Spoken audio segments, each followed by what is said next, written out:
Magandang araw mga kaibigan. Bigyan natin ng reaction, opinion, itong post ng JMA News. Sabi dito, Senate President Sherwin Gatchalian and Senate Blue Ribbon Committee Chair Senator Erwin Tulfo meet with Ombudsman Jesus Crispin Remulla. Ayan, nag-meeting sila. So, hindi naman nakalagay dito kung saan. Sa Senado ba o sandali parang opisina ng ombudsman ito eh. Kasi ang nasa sentro si Ombudsman Remulla. So ibig sabihin, nagpunta ang Senate President sa Ombudsman. Correct me if I'm wrong Ito, opisina ng Ombudsman ito eh. Grabe, ang taas ng ombudsman. Di ba ang ombudsman is an independent body? Tapos, alin bang mas mataas? Di ba ang Senate is separate entity? Kasi sa succession, kung may mangyari sa presidente, ang second in rank is Vice President. Ang third sa succession is Senate President. Mataas ang Senate President.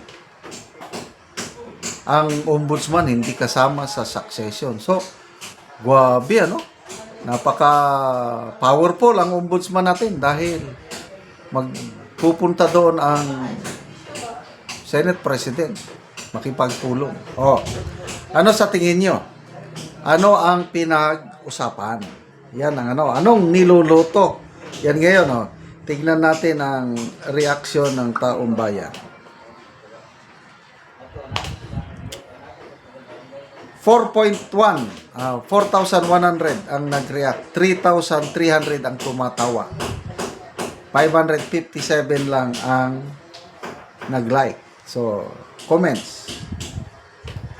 Ano kayang pinag-usapan? Nel Gikaw, mga gonggong.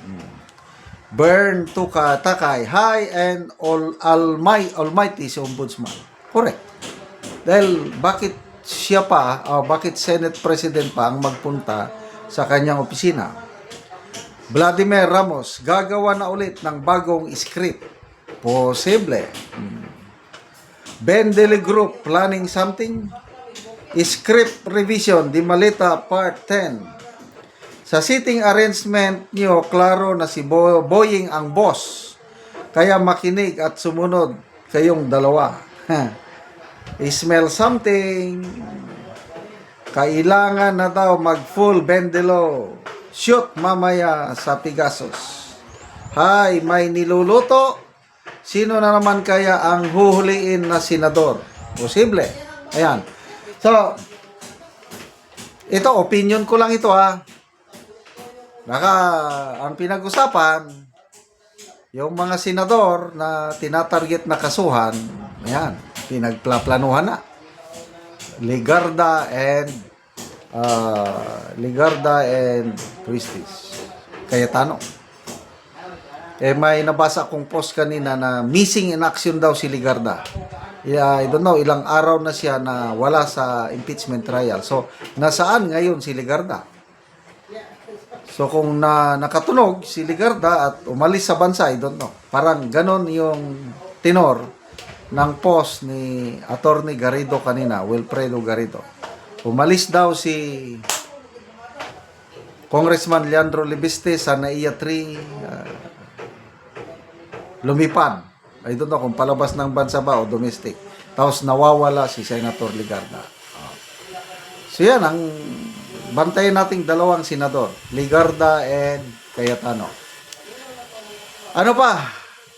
Isang nakikita ko ron, nakikita ko na iha-highlight nila, yung i-maximize nila, yung pagbaliktad ng 4 na Marines, yung binabawi yung testimonya. Tingin ko, hindi na magtatagal, ang Blue Ribbon Committee chaired by Senator Erwin Tulfo, magpapatawag na ng BRC hearing at ang iha-highlight na nila, isasalang na sa hearing ay itong 4 na bumaliktad. Yan ang nakikita kong posibleng mangyari na nag-usap-usap na sila. So, malaking tagumpay nila itong pagbaliktad ng 4. Yung mga gustong sumira sa credibility ng Brave 18, this is victory for them. But depende na sa taong bayan. Nasa atin na po, mga kababayan, kasi sabi ng 4 na pinilit lang kami, pinangakuan kami, hindi totoo yung sinabi namin, scam yan, scam. Ang 14 na iwan pa. Magpre-press con daw. I don't know kung kailan yung press con. Kanino tayo maniniwala, dito sa 4 na bumaliktad o dito sa remaining 14? Huwag tayong magtaka, baka itong remaining 14, meron ba naman silang makuha, babaliktad na naman. Grabe. So, well, parte yan ng politika sa ating bansa. Nothing is permanent. So, naunang bumaliktad si Master Sergeant Orly Gutesa. Binawi daw yung kanyang testimonya. So, sino ang makikinabang itong pagbaliktad? Ang alam ko, number 1 makikinabang si Speaker Martin Romualdez. So, kung walang kinalaman ang ombudsman o ang gobyerno dito, baka na lang ito ni Romualdez kasi siya ang makikinabang Sa pagbaliktad ng 4, hihina ang kaso laban sa kanya. So kung mahina na ang kaso, baka alanganin na rin ng ombudsman na magsampa ng kaso. Or, well, posible rin kung script ito, yung pagbaliktad is pwedeng sampahan pa rin ng ombudsman si Romualdez ng kaso. Kailan? Dahil bumaliktad ang 4, hihina ang kaso.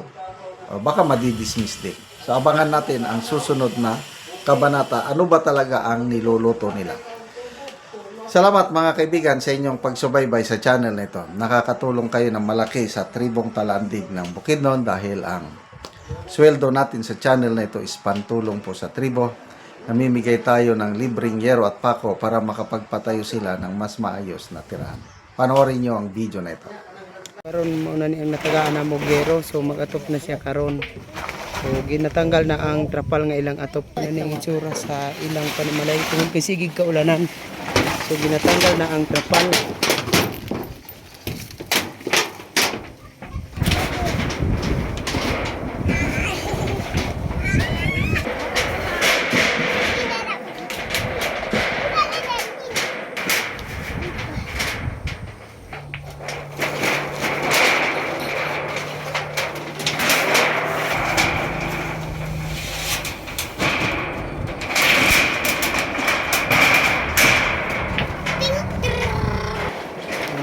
Ang ilang pagkuyo.